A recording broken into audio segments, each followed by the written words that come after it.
Hello, everyone, and welcome to the show. You're listening to another Effisode. Every other Tuesday, I release a short bit about whatever's going on in the Parks household or whatever's in my head at the time. It's a way for you to get to know me a little better in between my rare disease interviews.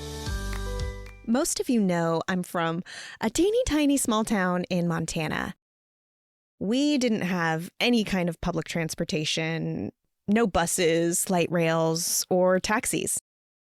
Also, way before Uber and Lyft came onto the scene. So yes, in Montana, it was all done by a horse-drawn carriage, uphill, both ways in the snow.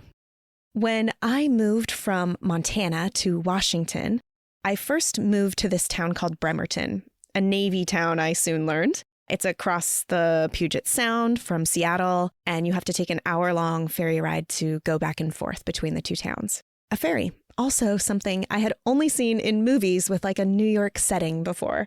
I was originally in school in Montana with my eyes set on nursing school for whatever reason, and left to move to Seattle with a loser, the age-old story. I left what I was doing and followed some guy to Washington, which now I see was the best decision I ever made because I wouldn't be here without making that choice.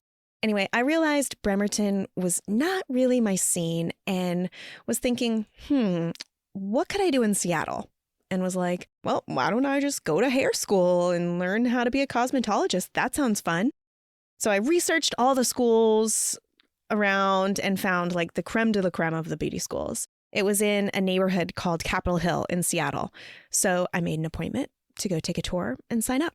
This was also way before Uber and Lyft and GPS on our phones. So we had MapQuest to get around typically, and I forgot to print out my MapQuest that day, but I had remembered when I looked on the website that it was just a straight shot right up from the ferry that would take me like directly there practically.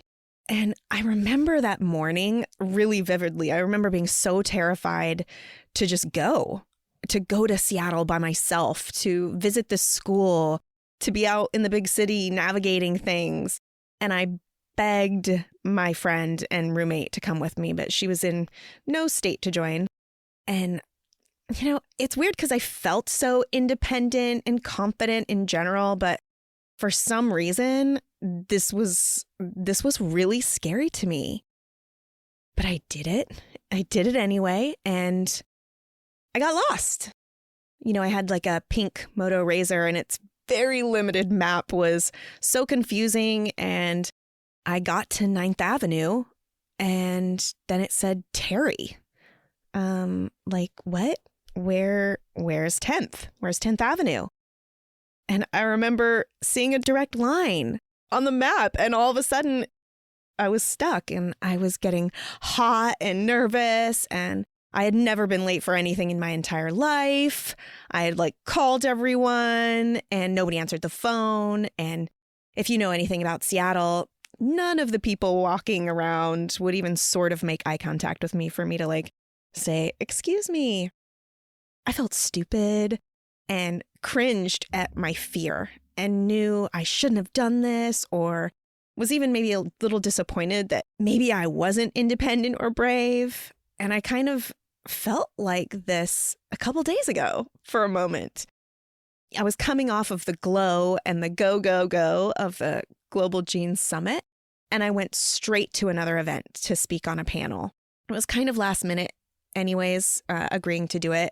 But they were like, come stay at this beautiful place and you can bring your whole family. So I was like, okay, well, if I can go home and see the family, I'll totally do this. Loved her anyways and was happy to join in.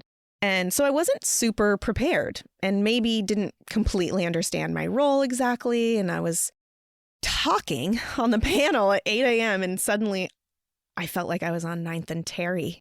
And I was like, you have no idea where you are. What are you talking about? Why did you even try to do this? Why are you here, Effie? And I left feeling sorry for the woman who so ecstatically invited me, and I felt like I let her down. I was in the weeds when I was talking, and it just became a mess. And I was walking back to my family, to the cabin, and I thought, Effie, this one wasn't good.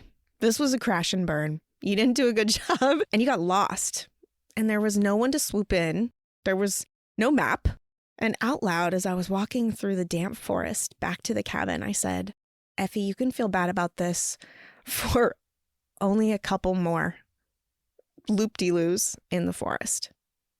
Sometimes we just kind of suck, and that's okay, because you got up there and you tried, and you definitely learned a lesson or two. Maybe it's don't go back to back on events, or maybe it's just like, hey, Effie, maybe you could just make an outline once in a while and not just speak from your heart. Print off that MapQuest directions just in case you get lost.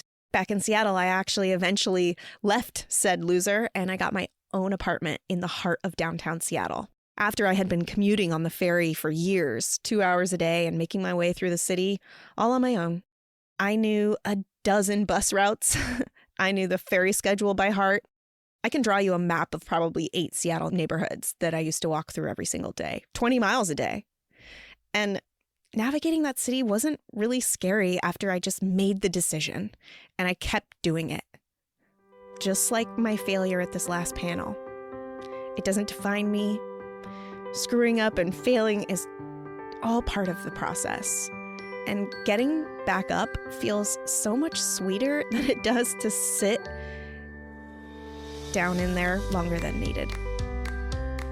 Maya Angelou says, courage allows the successful woman to fail and learn powerful lessons from the failure, so that in the end, she didn't fail at all.